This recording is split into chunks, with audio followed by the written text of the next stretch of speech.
Hello students, welcome to the first session of Unit 2 Secondary Distribution of Overheads.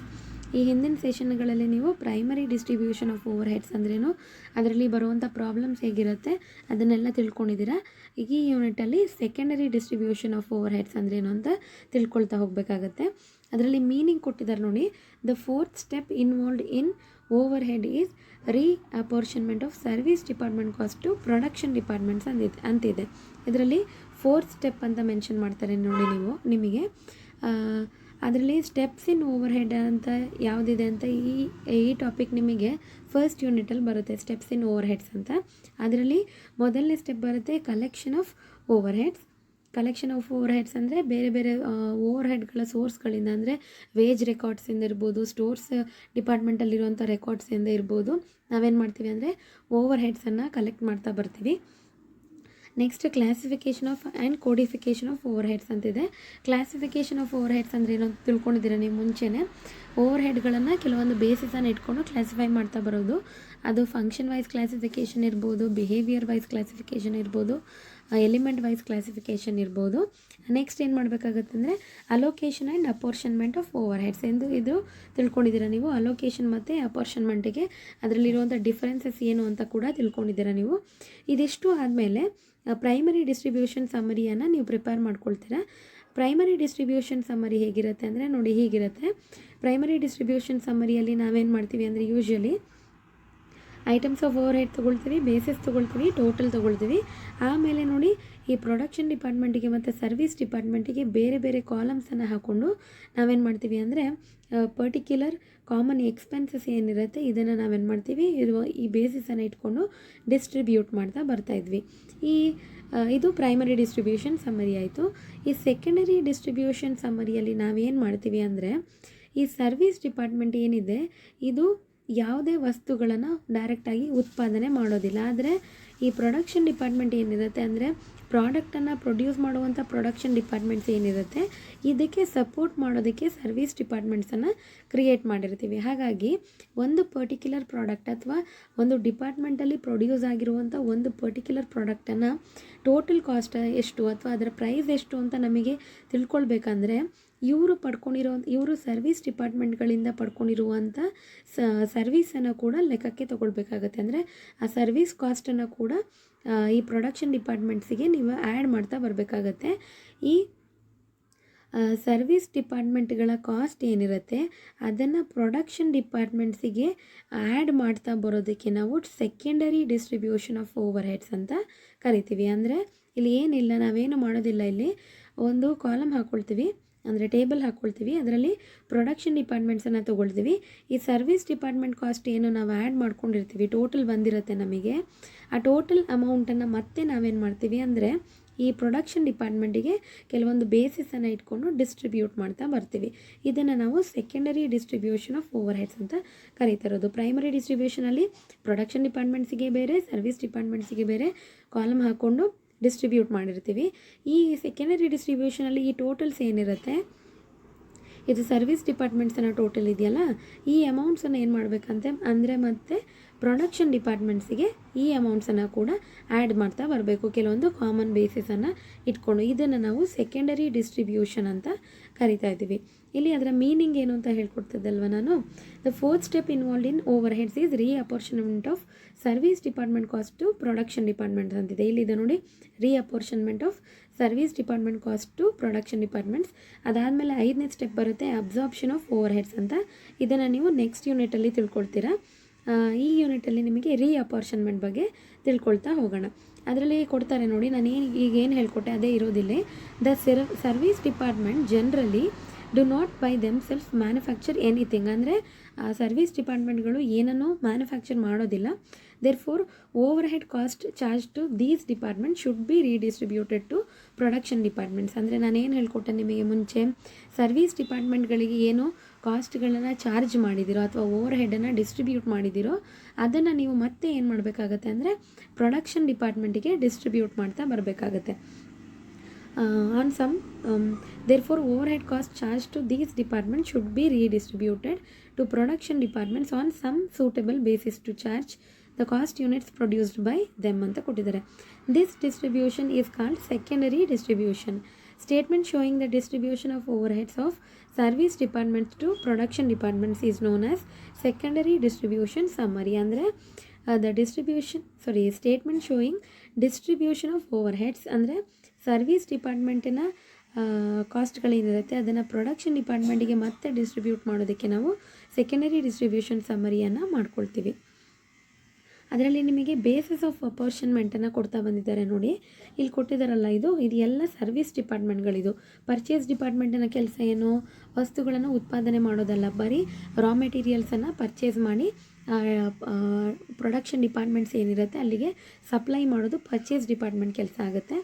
Next time office personal department ಅಂತ ಕೊಟ್ಟಿದ್ದಾರೆ. Time office ಅಥವಾ personal ಡಿಪಾರ್ಟ್ಮೆಂಟಿನ ಕೆಲಸ ಏನು ಅಂದರೆ ವರ್ಕರ್ಸಿನ timings ಏನಿರುತ್ತೆ, ಅದು ಎಂಟ್ರಿ ಟೈಮ್ ಇರ್ಬೋದು, ಎಕ್ಸಿಟ್ ಟೈಮ್ ಇರ್ಬೋದು, ವರ್ಕಿಂಗ್ ಅವರ್ಸ್ ಇರ್ಬೋದು, ಅದನ್ನೆಲ್ಲ ರೆಕಾರ್ಡ್ ಮಾಡಿ ಇಡೋದು ಟೈಮ್ ಆಫೀಸ್ ಕೆಲಸ. ಆದರೆ ಪರ್ಸನಲ್ ಡಿಪಾರ್ಟ್ಮೆಂಟಿನ ಕೆಲಸ ಏನು? ವರ್ಕರ್ಸನ್ನ ಹೈಯರ್ ಮಾಡ್ಕೊಳ್ಳೋದು, ರಿಕ್ರೂಟ್ ಮಾಡ್ಕೊಳ್ಳೋದು, ಇದೆಲ್ಲ ಪರ್ಸನಲ್ ಡಿಪಾರ್ಟ್ಮೆಂಟಿನ ಕೆಲಸ ಆಗುತ್ತೆ. ಇದು ಸರ್ವಿಸ್ ಡಿಪಾರ್ಟ್ಮೆಂಟ್ಸ್. ನೆಕ್ಸ್ಟು ಇದು ನೋಡಿ, ಕ್ಯಾಂಟೀನ್, ಲೇಬರ್ ವೆಲ್ಫೇರ್ ಇದೆ, ಅಕೌಂಟ್ಸ್ ಆಫೀಸ್ ಇದೆ, ಲ್ಯಾಬೊರೇಟರಿ ಇದೆ, ಮೇಂಟೆನೆನ್ಸ್ ಡಿಪಾರ್ಟ್ಮೆಂಟ್ ಇದೆ, ಸ್ಟೋರ್ಸ್ ಡಿಪಾರ್ಟ್ಮೆಂಟ್ ಇದೆ, ಪವರ್ ಹೌಸ್ ಇದೆ, ಹಾಸ್ಪಿಟಲ್ ಆ್ಯಂಡ್ ಡಿಸ್ಪೆನ್ಸರಿ ಇದೆ, ಇಂಟರ್ನಲ್ ಟ್ರಾನ್ಸ್ಪೋರ್ಟ್ ಇದೆ, ಟೂಲ್ ರೂಮ್ ಇದೆ, ಡ್ರಾಯಿಂಗ್ಸ್ ಆಫೀಸ್ ಇದೆ. ನೋಡಿ, ಈ ಯಾವುದೇ ಡಿಪಾರ್ಟ್ಮೆಂಟ್ಗಳಲ್ಲಿ ಇಲ್ಲಿ ಕೊಟ್ಟಿರುವಂಥ ಯಾವುದೇ ಡಿಪಾರ್ಟ್ಮೆಂಟಲ್ಲಿ ಕೂಡ ಪ್ರಾಡಕ್ಟ್ಗಳ ಪ್ರೊಡಕ್ಷನ್ ನಡೆಯೋದಿಲ್ಲ. ಅಥವಾ ಅದರ ಬದಲಿಗೆ ಆ ಪ್ರೊಡಕ್ಷನ್ಗೆ ಹೆಲ್ಪ್ ಮಾಡುವಂಥ ಅಥವಾ ಸಪೋರ್ಟ್ ಮಾಡುವಂಥ ಕೆಲಸ ಕಾರ್ಯಗಳು ಇಲ್ಲಿ ನಡೆಯುತ್ತೆ. ಹಾಗಾಗಿ ನಾವೇನು ಮಾಡಬೇಕಾಗತ್ತೆ ಅಂದರೆ ಪ್ರೊಡಕ್ಷನ್ ಡಿಪಾರ್ಟ್ಮೆಂಟ್ಗಳಿಗೆ ಈ ಸರ್ವಿಸ್ ಡಿಪಾರ್ಟ್ಮೆಂಟ್ಗಳಿಂದ ಪಡ್ಕೊಂಡಿರುವಂಥ ಸರ್ವಿಸ್ ಕಾಸ್ಟನ್ನು ಕೂಡ ಆ್ಯಡ್ ಮಾಡಬೇಕಾಗತ್ತೆ. ಆವಾಗ ನಮಗೆ ಒಂದು ಪರ್ಟಿಕ್ಯುಲರ್ ಡಿಪಾರ್ಟ್ಮೆಂಟನ್ನು ಟೋಟಲ್ ಕಾಸ್ಟ್ ಅಥವಾ ಓವರಾಲ್ ಕಾಸ್ಟ್ ಗೊತ್ತಾಗುತ್ತೆ. ಹಾಗಾಗಿ ಇಲ್ಲಿ ನಿಮಗೇನು ಕೊಟ್ಟಿದ್ದಾರೆ ಅಂದರೆ ಬೇಸಿಸ್ ಆಫ್ ಅಪೋರ್ಷನ್ಮೆಂಟ್ ಕೊಡ್ತಾ ಹೋಗ್ತಾ ಇದ್ದಾರೆ. ತುಂಬ ಈಸಿ ಇದು, ಈ ಹಿಂದೆ ತಿಳ್ಕೊಂಡಿದ್ದೀರಲ್ಲ ಹಾಗೇ ಸೇಮ್. ಈಗ ನೋಡಿ, ಮೊದಲನೇ ಸರ್ವಿಸ್ ಡಿಪಾರ್ಟ್ಮೆಂಟ್ ಕೊಟ್ಟಿದ್ದಾರೆ ಪರ್ಚೇಸ್ ಡಿಪಾರ್ಟ್ಮೆಂಟಿನ ಕೆಲಸ ಏನು ಅಂದರೆ ರಾ ಮೆಟೀರಿಯಲ್ಸನ್ನು ಪರ್ಚೇಸ್ ಮಾಡಿಕೊಡೋದು. ಅಂದರೆ ಯಾವ್ಯಾವ ಡಿಪಾರ್ಟ್ಮೆಂಟಿಂದ ಎಷ್ಟೆಷ್ಟು ಆರ್ಡರ್ಸ್ ಬರುತ್ತೆ ಅದನ್ನು ನೋಡಿಕೊಂಡು ಆಯಾ ಡಿಪಾರ್ಟ್ಮೆಂಟಿಗೆ ರಾ ಮೆಟೀರಿಯಲ್ಸನ್ನು ಪರ್ಚೇಸ್ ಮಾಡಿ ಸಪ್ಲೈ ಮಾಡೋದು ಇವರ ಕೆಲಸ ಆಗುತ್ತೆ. ಹಾಗಾಗಿ ನೀವು ಸರ್ವಿಸ್ ಡಿಪಾರ್ಟ್ಮೆಂಟ್ ಅಥವಾ ಪರ್ಚೇಸ್ ಡಿಪಾರ್ಟ್ಮೆಂಟಿನ ಕಾಸ್ಟನ್ನು ಈಗ ಪ್ರೊಡಕ್ಷನ್ ಡಿಪಾರ್ಟ್ಮೆಂಟ್ ABC ಗೆ ಡಿಸ್ಟ್ರಿಬ್ಯೂಟ್ ಮಾಡಬೇಕಂದ್ರೆ ಈ A ಡಿಪಾರ್ಟ್ಮೆಂಟಿಂದ ಎಷ್ಟು ಆರ್ಡರ್ಸ್ ಬಂದಿದೆ ನೋಡ್ಕೊಳ್ಬೇಕು, Bಯಿಂದ ಎಷ್ಟು ಆರ್ಡರ್ಸ್ ಬಂದಿದೆ ನೋಡಬೇಕು, Cಯಿಂದ ಎಷ್ಟು ಆರ್ಡರ್ಸ್ ಬಂದಿದೆ ನೋಡ್ಕೊಳ್ಬೇಕು. ಹಾಗಾಗಿ ಬೇಸಿಸ್ ಆಫ್ ಅಪೋರ್ಷನ್ಮೆಂಟಿಗೆ ಏನು ತೊಗೊಳ್ತೀವಿ? ನಂಬರ್ ಆಫ್ ಆರ್ಡರ್ಸ್ ಪ್ಲೇಸ್ಡನ್ನು ತೊಗೊಳ್ತೀವಿ. ಅಥವಾ ವ್ಯಾಲ್ಯೂ ಆಫ್ ಮೆಟೀರಿಯಲ್ಸ್ ಅಂದರೆ ಈ ಪರ್ಚೇಸ್ ಡಿಪಾರ್ಟ್ಮೆಂಟಿಂದ ಈ ABC ಡಿಪಾರ್ಟ್ಮೆಂಟ್ಗಳು ಎಷ್ಟು ಮೆಟೀರಿಯಲ್ಸನ್ನು ಪರ್ಚೇಸ್ ಮಾಡ್ಕೊಂಡಿದ್ದಾರೆ ಅದನ್ನು ಕೂಡ ಬೇಸಿಸ್ ಆಗಿ ತೊಗೊಳ್ಬೋದು. ಅಥವಾ ನಂಬರ್ ಆಫ್ ಪರ್ಚೇಸ್ ರಿಕ್ವೆಸಿಷನ್ ಅಥವಾ ಈ ಪರ್ಟಿಕ್ಯುಲರ್ ಡಿಪಾರ್ಟ್ಮೆಂಟ್ಗಳಿಂದ ಎಷ್ಟು ಪರ್ಚೇಸ್ ರಿಕ್ವೆಸಿಷನ್ ಬಂದಿರುತ್ತೋ ಅದನ್ನು ಕೂಡ ಬೇಸಾಗಿ ತಗೊಳ್ಬಹುದು.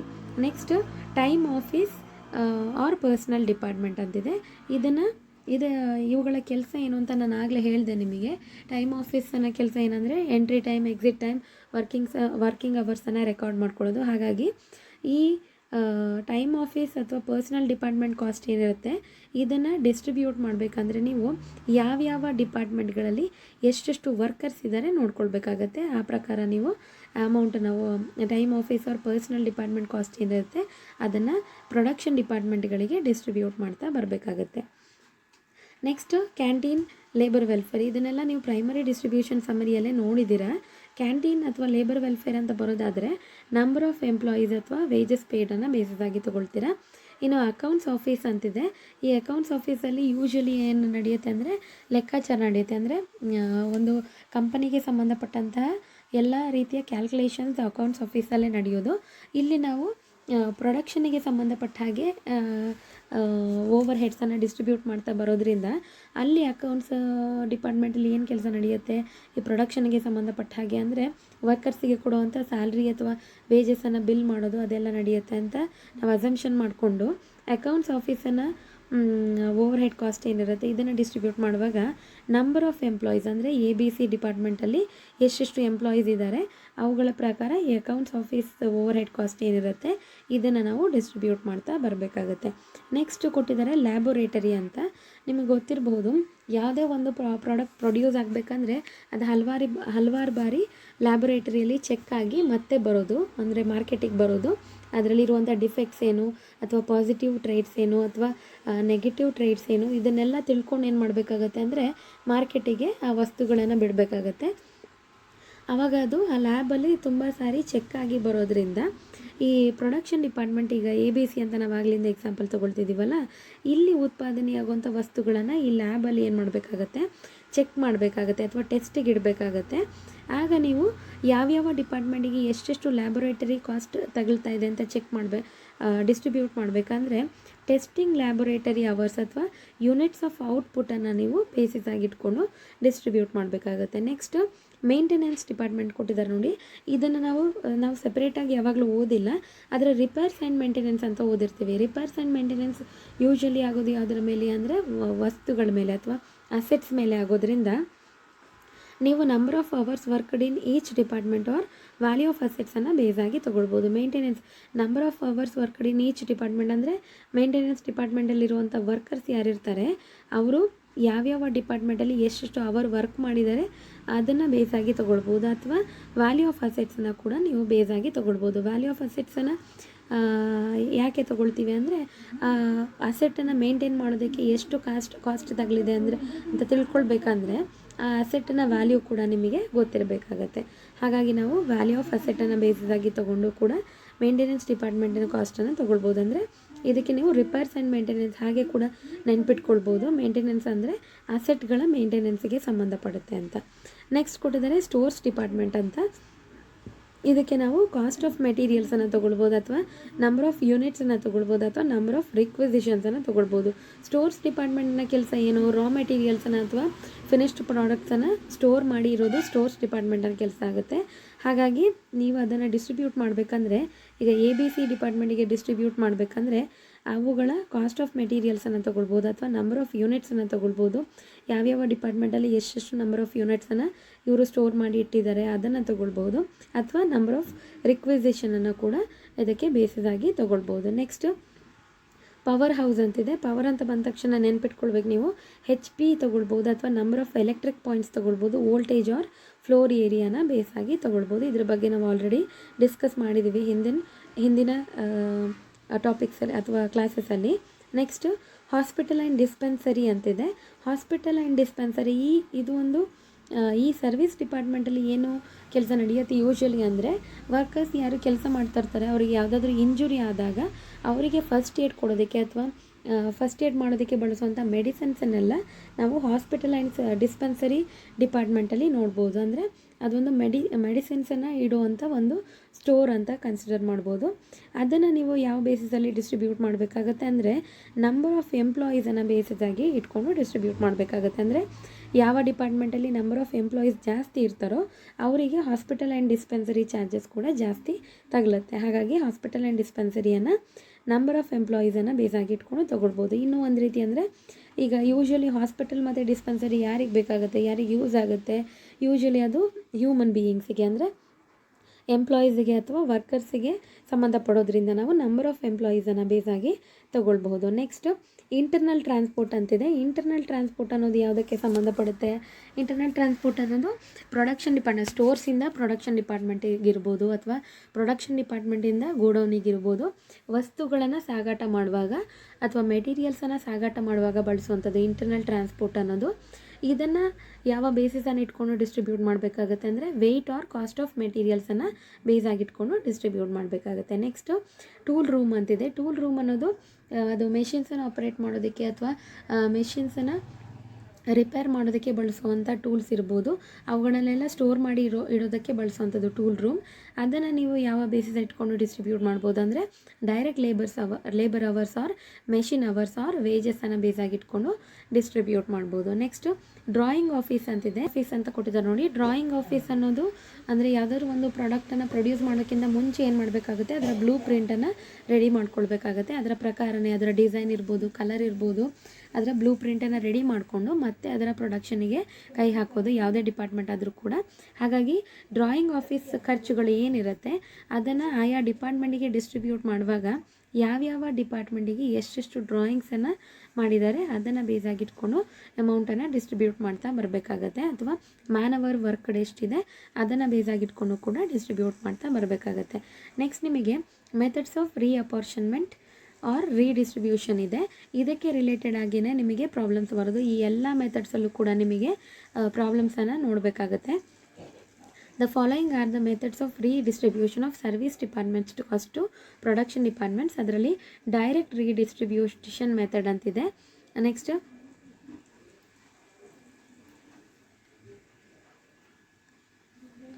ಅದರಲ್ಲಿ ಡೈರೆಕ್ಟ್ ರೀಡಿಸ್ಟ್ರಿಬ್ಯೂಷನ್ ಮೆಥಡ್ ಅಂತಿದೆ, ಸ್ಟೆಪ್ ಲ್ಯಾಡರ್ ಮೆಥಡ್ ಅಂತಿದೆ.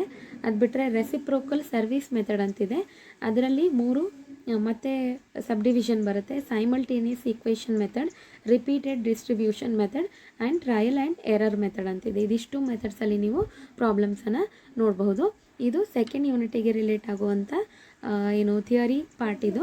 ಇದನ್ನು ಬಿಟ್ಟರೆ ನಾವು ಡೈರೆಕ್ಟಾಗಿ ಪ್ರಾಬ್ಲಮಿಗೆ ಹೋಗ್ಬೋದು. ಇದರಲ್ಲೇನು ಜಾಸ್ತಿ ಥಿಯರಿ ಪಾರ್ಟ್ ಏನೂ ಇಲ್ಲ. ಈ ಹಿಂದಿನ ಯೂನಿಟಲ್ಲಿ ಏನು ತಿಳ್ಕೊಂಡಿದ್ದೀರಾ ಅದೇ ಥಿಯರಿ ಇದಕ್ಕೂ ಅಪ್ಲೈ ಆಗುತ್ತೆ. ಅಥವಾ ಮೊದಲನೇ ಯೂನಿಟನ್ನು ಕಂಟಿನ್ಯೂಡ್ ಪಾರ್ಟ್ ಇದು ಅಂತ ಕೂಡ ನಾವು ಹೇಳಬಹುದು.